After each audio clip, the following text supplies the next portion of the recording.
They're off high in the sky, bounced out of there quickly, and now is joined by Sister Peacock, who goes up to grab the lead as they head up the backstretch.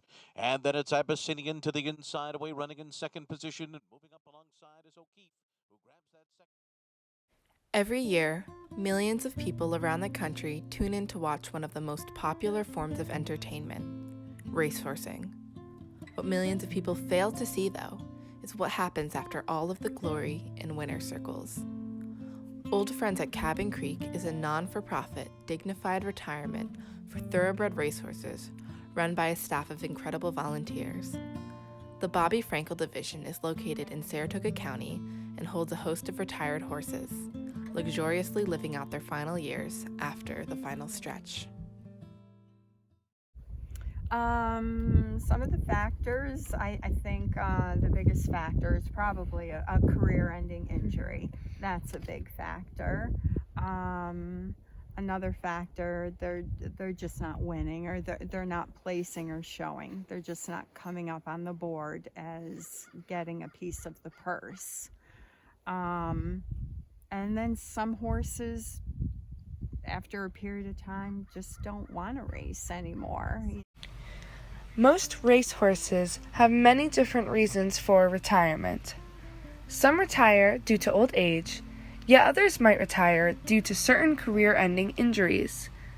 Instead of an unfortunate or harmful route of retirement, certain places, one being Old Cabin Creek, strive to give the ex-racehorses a relaxing and calming place of retirement. The ages in which the racehorses retire largely range, as like mentioned earlier, there are numerous amount of factors that could inflict retirement.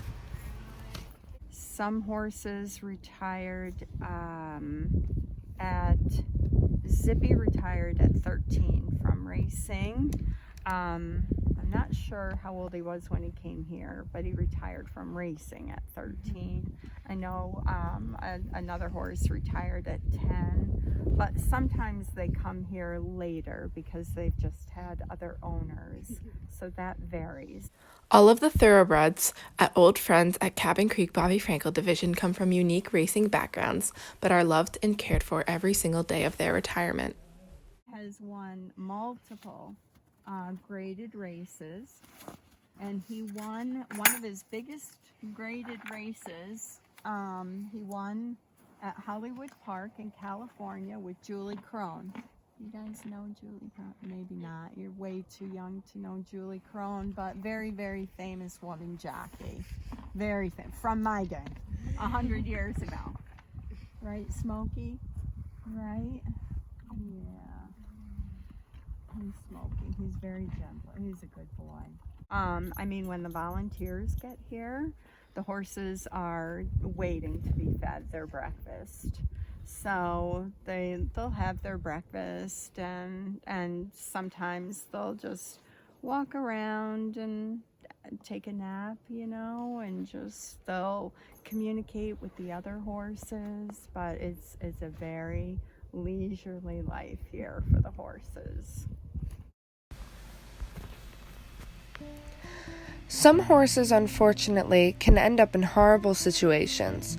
For example, some are sold from person to person, and others can end up in slaughterhouses, the most neighboring ones being in Canada and Mexico. Thankfully, there are no more slaughterhouses present in the U.S. today, yet it's not a guarantee that the racehorses are safe after retirement. That's exactly what the people at Old Friends at Cabin Creek strive for.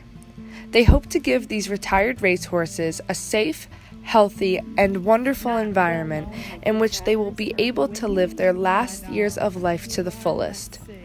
With wonderful handlers and fields to run through, this farm is just one prime example of a very happy ending for racehorses. We give them as much love as we possibly can. All of the volunteers, Joanne, Rachel, Barb, we all just gush on them every day. So we feel it back from them, so we know they're happy.